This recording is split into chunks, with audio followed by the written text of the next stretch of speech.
Hey everyone, good afternoon, good afternoon. I hope this video finds you in good health and in good spirits. So this video is on addiction. I have an article up called Why People Use Drugs Despite Its Negative Effects. And unfortunately, this is an article I could relate to all too well since I used to have an addiction myself. Well, I guess technically I still do, even though I'm not actively using, because I used to take a lot of pain pills back in the day, so I was addicted to the opiates. My body became really dependent on it, and then I was able to get off of it through the help of my doctors and using Suboxone and, getting my mind right. So I've been clean for several years, but let's take a look at this article. It's maddening for family members and loved ones of those substance addicted individuals who seemingly just refuse to change. Sometimes a stint in drug rehab sets them on a positive trajectory, only to have it all come crashing down after yet another relapse. But are they really making a choice? This confounds many, but the answer is no. If you adhere to the disease model of addiction, which is almost universally accepted by the medical and behavioral health community, the disease model of addiction tells us that having a substance abuse disorder, SUD, is a treatable mental disorder that carries with it the risk of relapse, just as any other disease does. Relapse rates for opioid addiction are similar to diabetes and hypertension, but sufferers of these other progressive medical conditions don't consider the treatment or the patient a failure when a setback occurs. A SUD is a chronic disease of the brain. It is characterized by compulsive and uncontrollable drug cravings.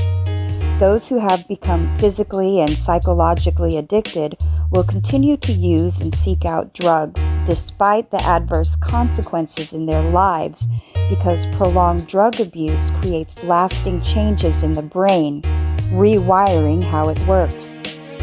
Without the drugs, the addicted person will feel sick, anxious, and irritable. The withdrawal symptoms can be so severe that it becomes dangerous. To alleviate those effects, the person must use drugs again, thus beginning the vicious cycle of addiction. According to the National Institute of Drug Abuse, drug addiction is when you can't stop taking a drug even if you want to. The urge is too strong to control, even if you know the drug is causing harm. Addiction can become more important than the need to eat or sleep. The urge to get and use the drug can fill every moment of your life. Addiction replaces all the things you used to enjoy. A person who is addicted might also lie or steal or hurt people to keep using the drug. Studies in brain imaging have proven that addiction causes visible physical changes in the brain. Specifically, it affects the areas that are critical to judgment, decision-making, learning, and memory, and behavioral control. This provides tangible evidence that addicted individuals do not have control over their drug use or the easy ability to stop, even if they want to. Their body and brain and their cravings too often take over. This is also a common reason why people relapse. The changes that drugs cause in the brain are long-lasting. They do not always go away overnight and take significant time to heal. Those who only attend treatment for a short period of time do not fully learn how to avoid or cope with their triggers, which they will then have difficulty overcoming drug addiction for good. Enough of the bad news, and time for something positive.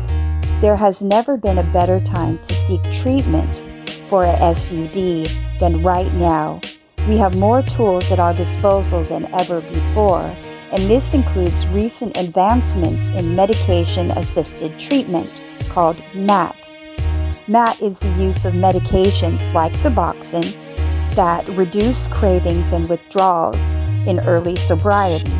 When combined with other evidence-based practices like therapy and support groups, recovery rates can be as high as 80% according to the American Society of Addiction Medicine. MAT allows for addiction treatment providers to quickly treat the whole patient and return them to a state of wellness much sooner than in the days before. So, if you or someone you love is struggling with substance abuse, plenty of resources are available, but not all treatment programs and methods are created equal. Knowing which programs and resources are backed by science and data is vital to ensuring you get the best help possible for you and your loved ones. This is why we recommend seeking out comprehensive programs that use an array of evidence-based practices. And this is one article that I could relate to because honestly, Suboxone for me was a game changer. It did work instant. Within 20 minutes of taking my first dose, I found relief. They do require though, like that when you are taking Suboxone, that you're in active withdrawal. So you have to go 24 hours without your drug of choice, go into a bit of an uncomfortable situation because you start to really feel the the effects of the drugs wearing off. But then once you start to feel that, the medication, you take it and it really alleviates everything pretty quickly. I was shocked at how well it worked because honestly, when I started taking it, I didn't know if it would be helpful or not, but I was willing to give it a shot and it worked. So I'm really happy with the results I've had because I've been sober for quite a long time and my cravings are completely gone. So do I still struggle from time to time? I could say I've had a thought here and there, but I haven't actively had the urge to use anything. So don't be ashamed to get out there and ask for help just because you have an addiction. It doesn't have to be such a shameful thing that you keep to yourself, and you don't need to continue in that cycle. All right, everyone. I love you. Have a great day. Welcome to the apocalypse. Take care.